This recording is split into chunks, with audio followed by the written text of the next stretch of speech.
installment of the Sustainability Leadership Presentation Series. Thank you everyone for joining us today. A couple housekeeping items. All attendees are in listen-only mode to prevent any background noises, but you are invited to ask questions, and you can do so a few ways. One is to put questions directly into the WebEx chat. So if you kind of hover over the screen, you should see a speech bubble icon, and if you click that, it'll open the chat feature. If you're in a live viewing room, you can give your questions to your room host and they will put them in the chat. And lastly, you can ask questions through Twitter using hashtag SLPSThursday. So today we're very excited to have Stephenie Presseller present on the power of networks, link and leverage, how higher ed is supporting sustainable community growth. Stephenie is currently serving as a sustainability manager for Moraine Valley Community College, located in a suburb of Chicago, Palos Hills, Illinois.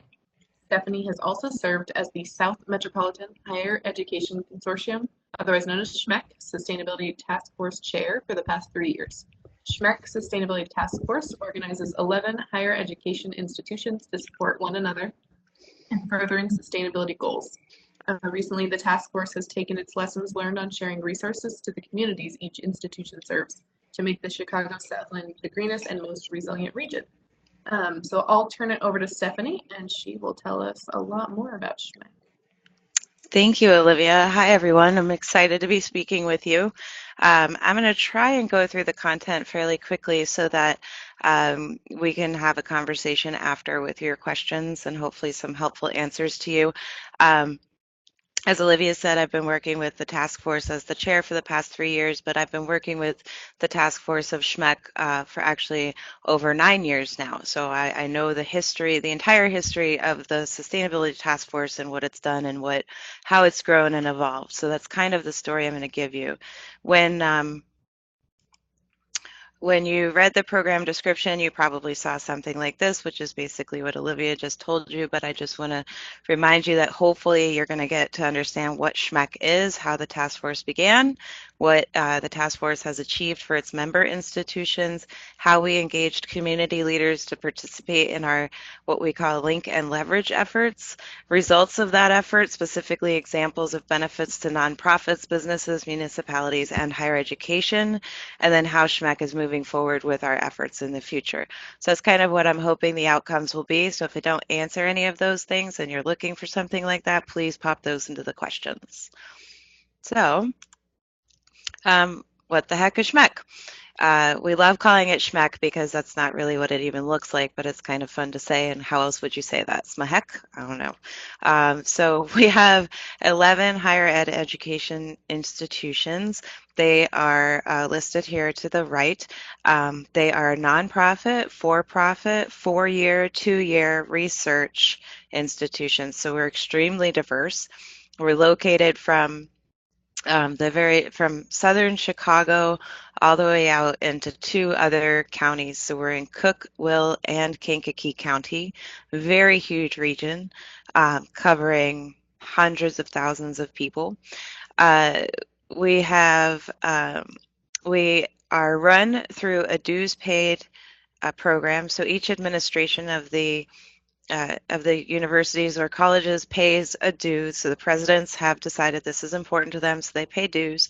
And that money specifically covers the executive director and a half-time support staff person, and that's it. Anything else we do as far as funding is concerned, we either have to fundraise or figure out how to do it without money, which we've become really good at, especially in our sustainability task force. I'll talk more about that. We have more than 11 initiatives within SMHEC, but the one that I know the best is sustainability. It's a 26-year-old partnership that began specifically between the colleges and universities saying, hey, we're kind of neighbors. We should be keeping our students in this area. We should be looking at transfer degrees and 2+2 agreements. So that's kind of the history of it.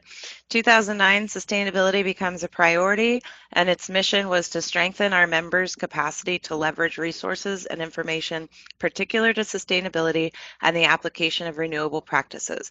So the presidents are the ones that come up with the idea, and then they tell the executive director, go get this done. So over the years, we've had more than 11 initiatives, less than 11, and then again in 2009, sustainability became a priority, and the presidents still think it is a priority, so we continue moving on. Um, when we first started meeting, we met to share best practices. We had a team of people from campus facilities. Some people had sustainability managers like myself and Olivia and Ben, and some of you on the phone. Um, some of us did not. Some just had, interested faculty. We were just kind of a mishmash of folks getting together to talk about best practices, what we're doing, etc. In 2010, I was asked to help work on the governor's Illinois Campus Sustainability Compact. Creation team. Basically, we were rewriting it, and I thought, wow, this is a really cool tool. Maybe we can use it in sustainability with SMHEC to get the presidents on board and kind of leverage this compact and leverage our ability as a task force to work even more concisely together. So what we did was we told the presidents, hey, you're going to sign this compact, and then we're going to promise to get it done. So it was kind of cart before horse, but it worked out really well. They did. They all signed it. That's their beautiful faces down there at the bottom of the screen. They all signed it, and then at this big conference, our very first conference with lots of working teams, people from all over the campuses, um, we got together the next day and we started looking at the compact. And it's like, if you're familiar with STARS or STAR, if you're a municipality participant, it's similar to that, but like skim milk similar. No, 0% milk similar. It's so less intense. Um, but it still was something to give us all uh, an equal benchmarking playing field to work from. So you could do, bronze, silver, gold. Everybody pledged to meet something. And then the next day we worked to put together a strategic plan to get that done. So over the years, we met annually to give each other updates on the compacts. And eventually, everyone achieved their compact goals.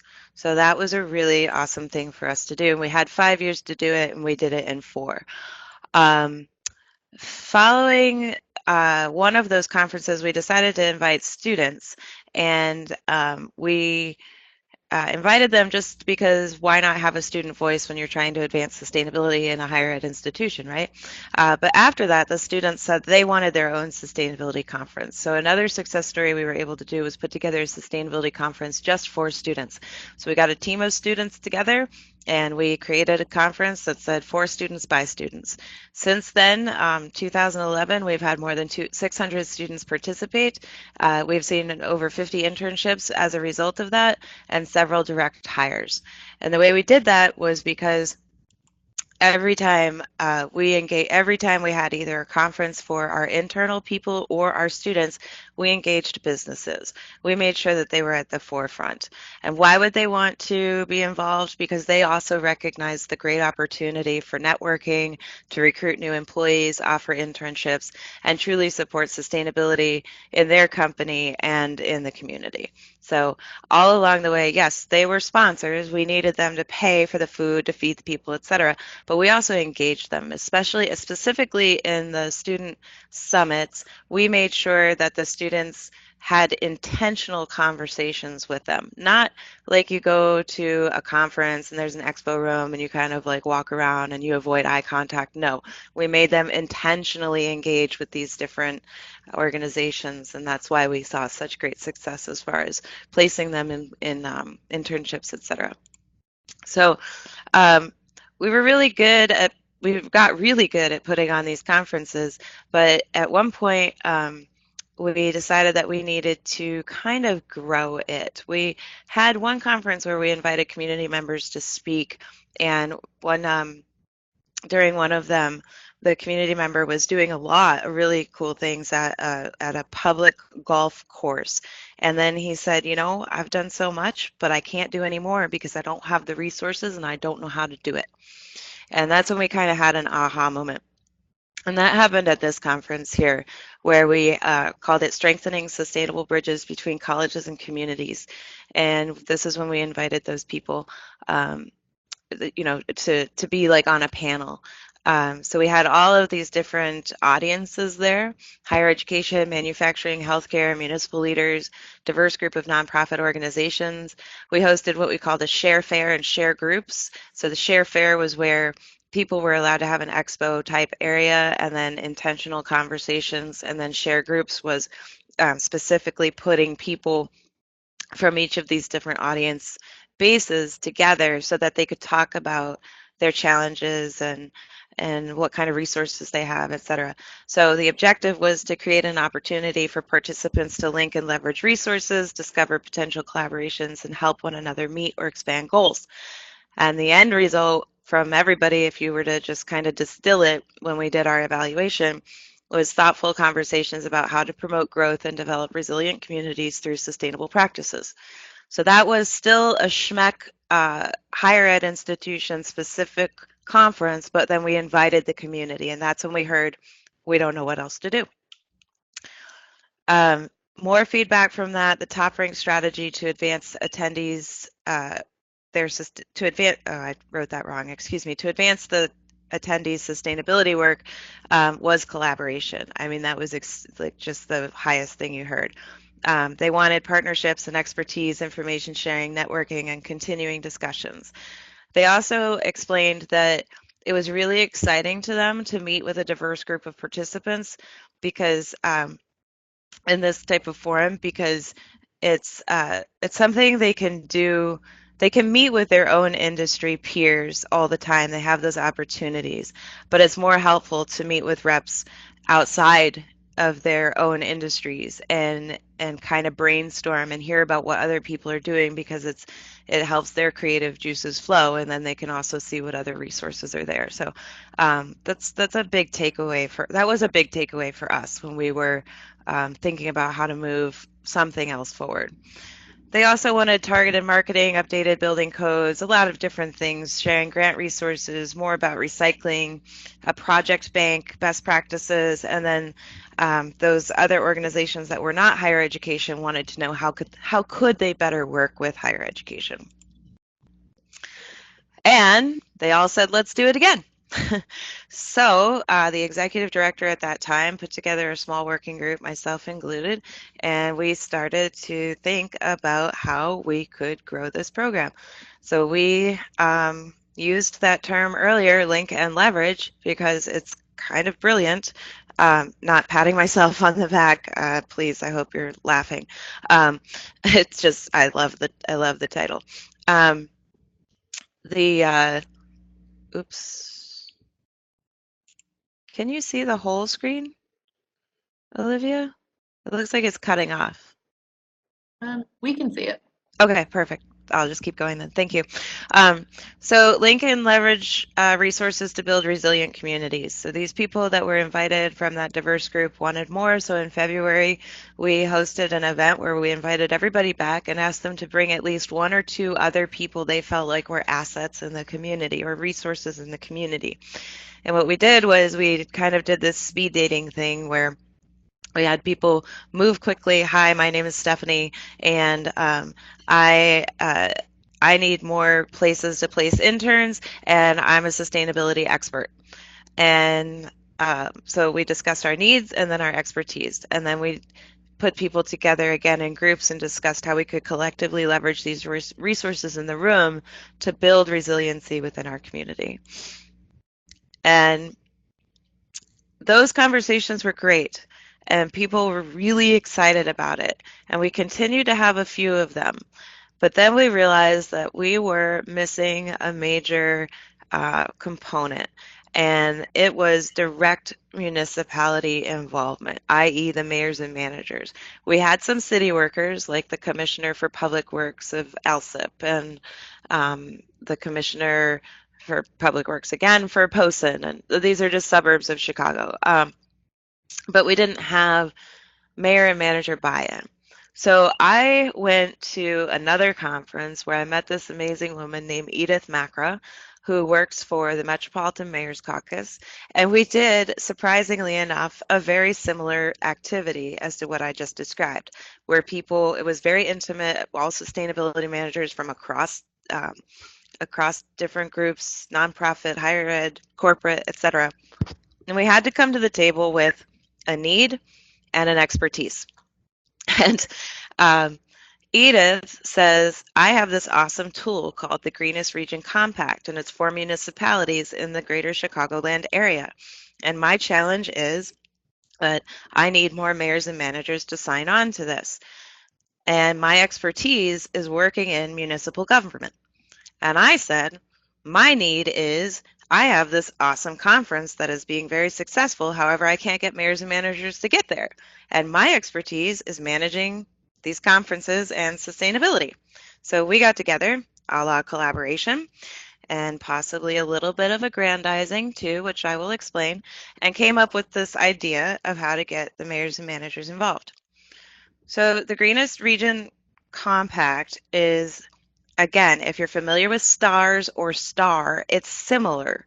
However, it's specific to the Chicagoland region, and Edith had done all of the benchmarking work before launching it. She wanted to know how many municipalities were already doing things that would be considered sustainable in this compact.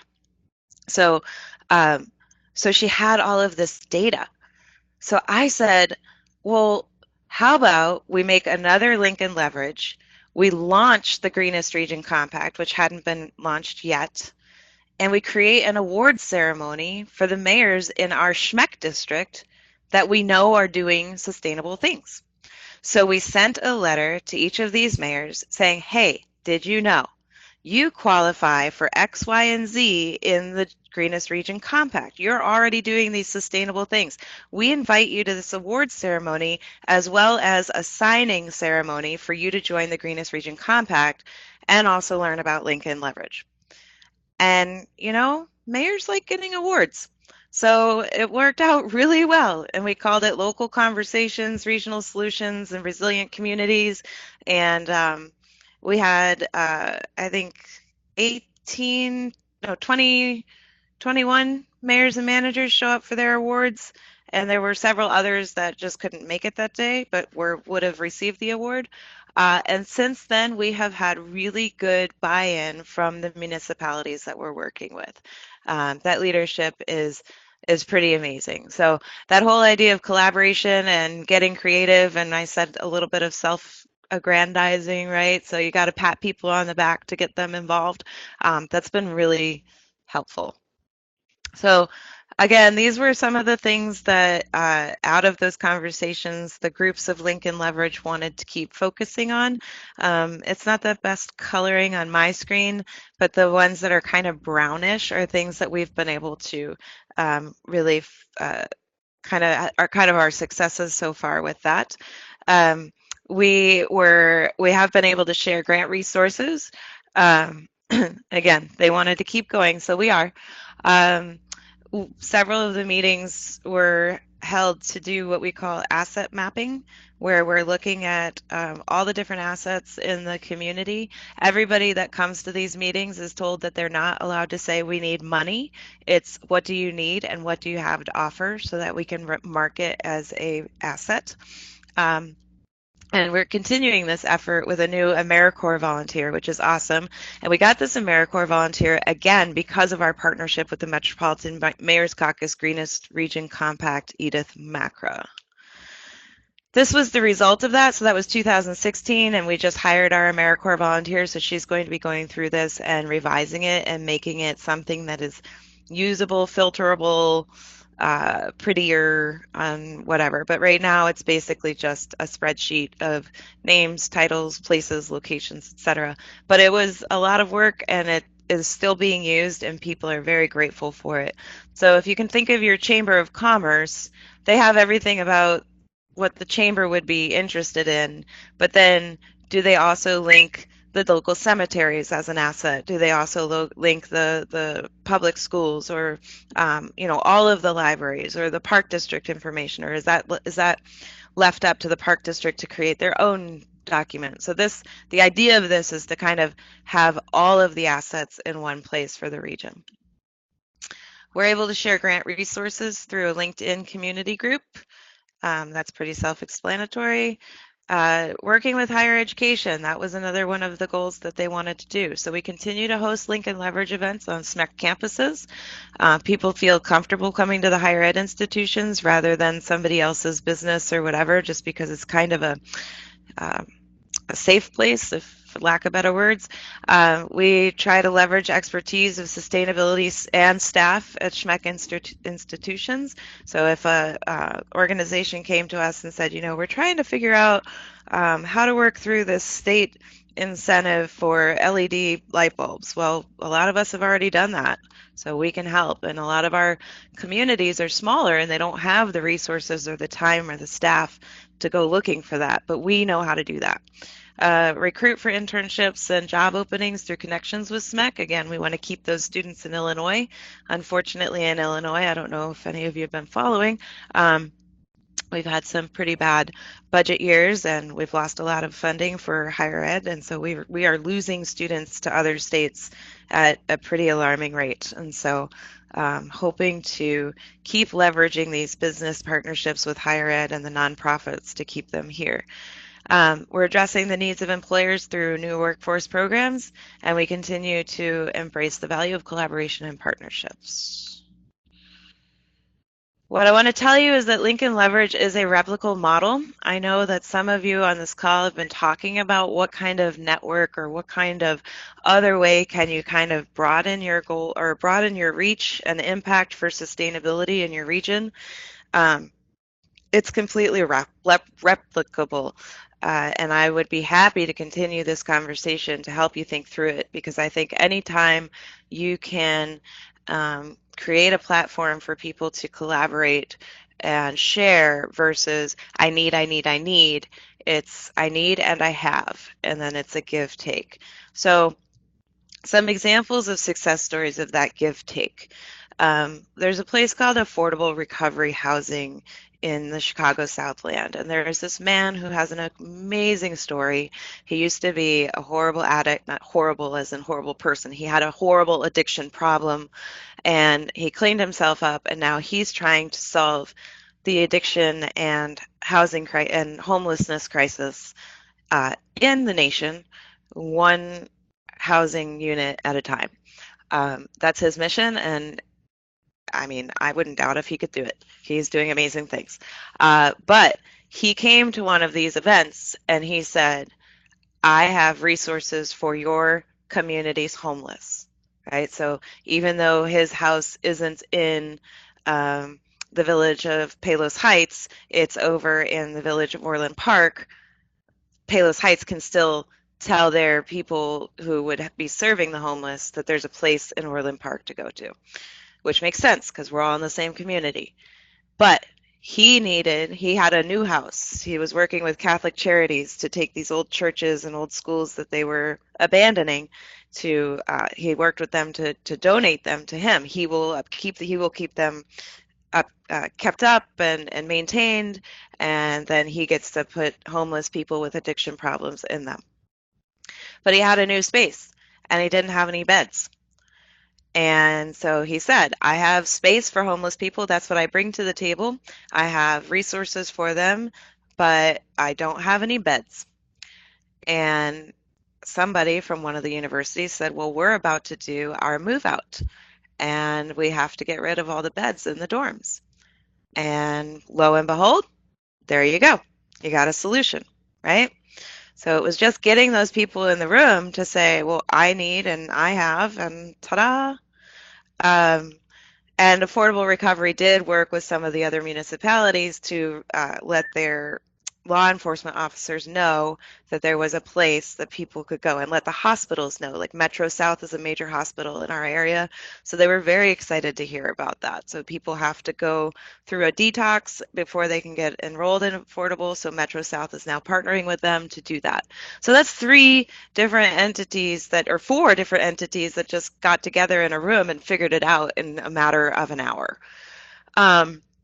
Another benefit was we had the city of Posen is very small, one of our poorest cities in our region, was having a terrible time with the emerald ash borer, which is an invasive species. I'm sure you're aware of it, and it's devastating to our ash trees. They don't have any resources. They've got nothing. The guy who was there wears like every hat for the municipality leadership besides mayor. And he was just at his wit's end and didn't know what to do about it. Well, the chief arborist from Morton Arboretum was in the room, and said, well, we can help you with that. So they got together, put together a team of people, and fixed the problem. Another success story is obviously the benefits for higher ed and businesses is that we have these amazing young people who are extremely eager to learn, and they need, and we all know this, they need that boots on the ground experience before they're going to get hired. If they don't have volunteer, if they don't have internship, if they don't have those extracurriculars, you business people on the phone aren't going to hire them, right? You're not going to hire them if there's somebody else that does have all of that. So we've been able to successfully create a lot of those opportunities as well. So fostering a platform for collaboration to be the greenest and most resilient region, that's our absolute mission with Link and Leverage. And I hope I've proven to you that it is a win for all of us. I talked really fast. If I talk too fast and you'd like me to go back to something, please let me know. Otherwise, I'm open to questions. Thank you, Stephanie. So we don't have any questions yet, but I'll give people a chance to type them into the chat. So again, if you kind of hover over your screen, there will be like a little speech bubble, and if you click that, then it'll let you chat. So if you have questions for Stephanie, please put those in there. Yeah, I actually have a question. Sure. So you said that people can't say that they need money. So Right. do you just encourage them to say what specific thing they would need the money for instead of the money itself? Right. It's kind of an ongoing joke because it started with our first one where it was like, okay, what do you guys need? And everybody's like, money, grants, da da da.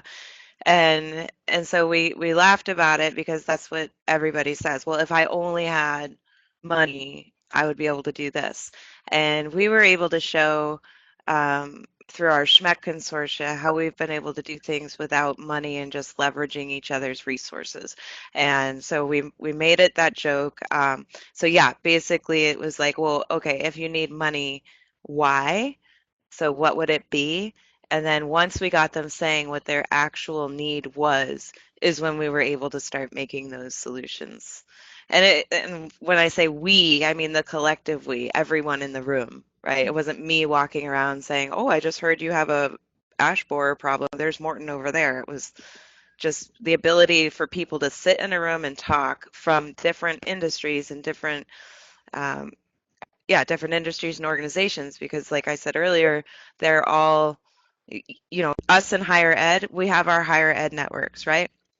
But how many times do you get an opportunity to go talk to a nonprofit or the municipality or the business person down the road?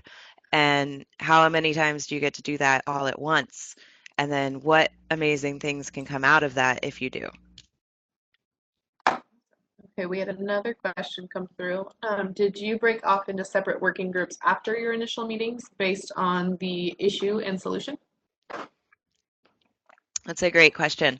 It's a little bit of a we did not for a long time, but then it got really big really fast, and it started to get a little bit unruly. Um, and so we decided to break into three separate working groups. They're not working groups based on a single topic. It was based on when we were looking at participation, where were the most people coming from? So one area, it's kind of south and east of Palos Hills, is we call it the Prairie State region. They already had kind of a sustainability network for the businesses, but the higher ed and nonprofit municipalities weren't involved. So they really wanted help from SMHEC to keep them organized. And then another group in the other county called Will County has been trying to get like a more focused sustainability network of their own, and they really wanted help from SMHEC. And then one town specifically in Moraine Valley's district called Alsip really wanted help. And those were most of the representatives we saw coming time and time again. So we decided to focus on those three areas. And Will County just did a huge event called Greentown, and it was to really launch this new network that they're working on. SMHEC will be the host of it, the fiscal agent of it.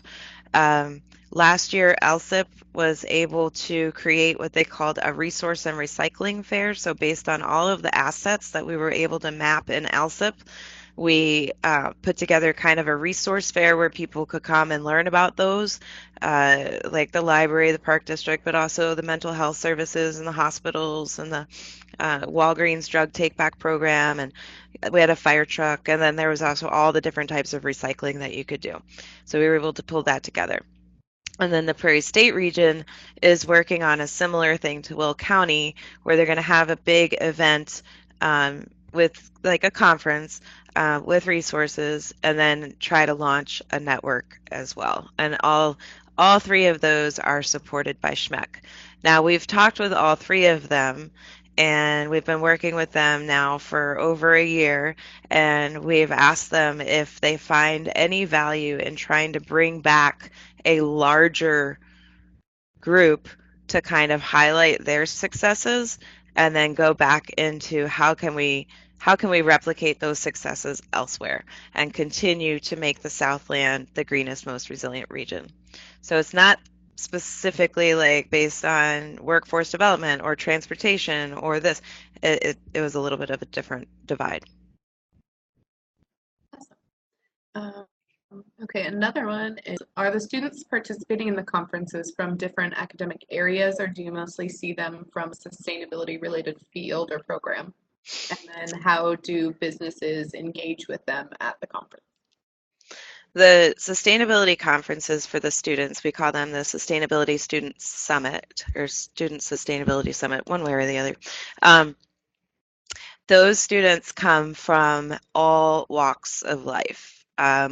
We will start with, most of us start with our green teams or green clubs or whatever, sustainability club or whatever you want to call it. But a lot of us, a lot of our schools don't actually have sustainability professionals, so they might not even have a green club. They just have an interested faculty person or dean or somebody like that. The majority of us do not have a sustainability specific program. Um, Two of our schools do out of 11. Some of us have renewable technology programs like solar technician at the community college, but no, only two have, as far as I can remember, only two have a degree in sustainability. So we pull our students from wherever they want to come. We work with our faculty to advertise it.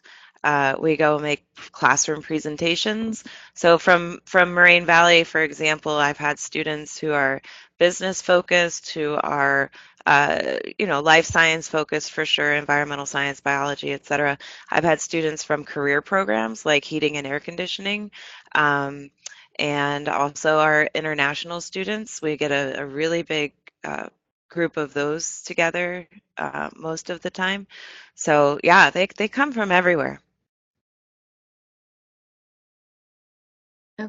And then, so how do businesses engage with them at the conference? Right. Sorry, I knew there was a That's fine. follow-up. So we do we call it the share fair. And so we ask the businesses and organizations who are offering internships and or jobs or even volunteer opportunities, like the Forest Preserve District. They have opportunities in internships and volunteer, right? So they might be somebody that would be there. But then we also have architects and we have interior designers and we have even some of the manufacturers, or there's this place called New Farm. They're like an ag tech organization, business, you know.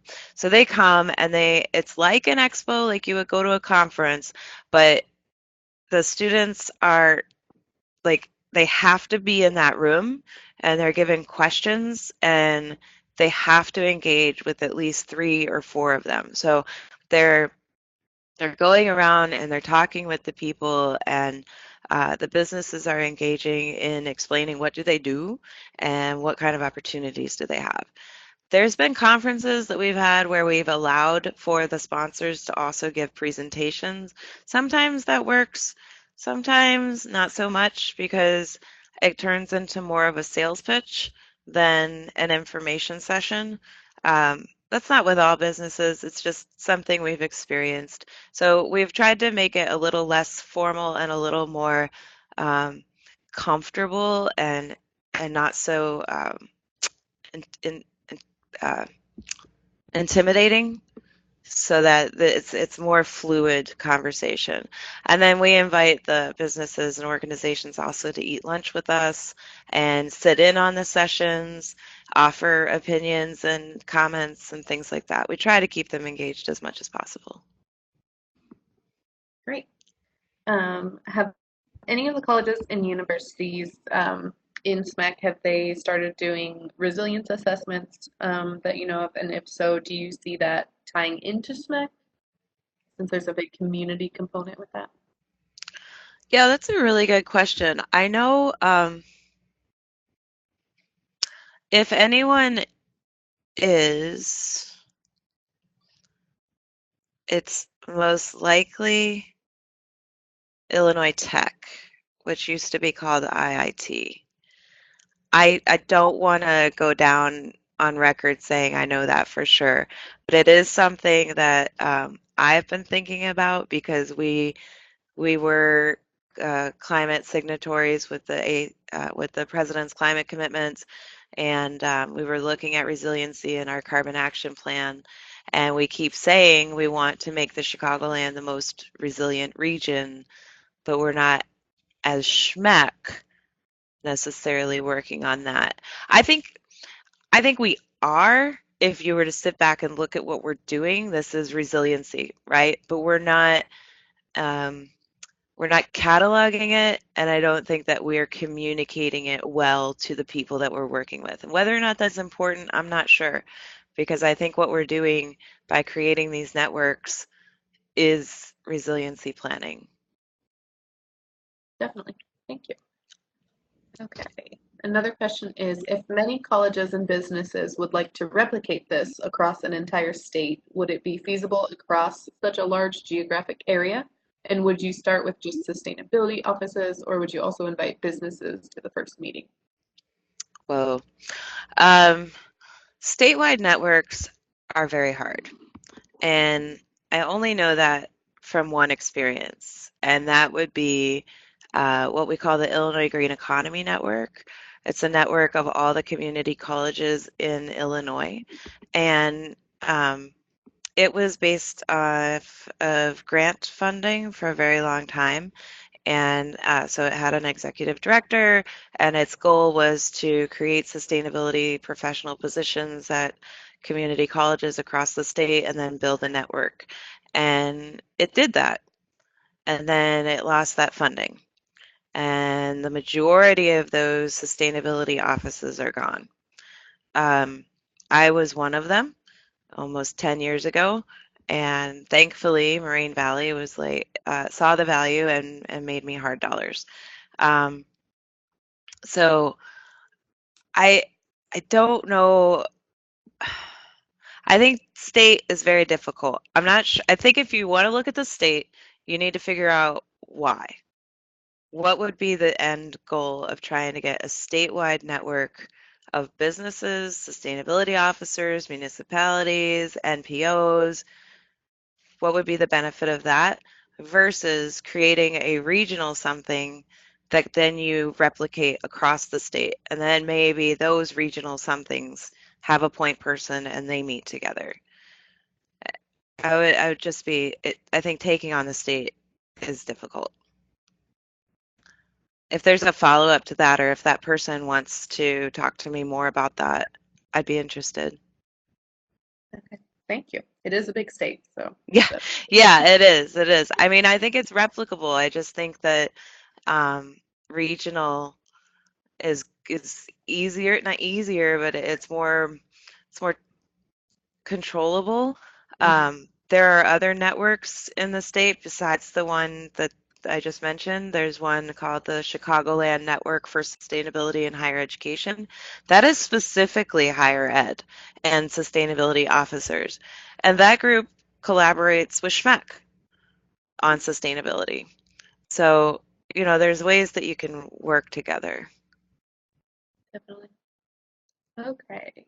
I think that's all the questions we have. I don't see any others. No. Going once.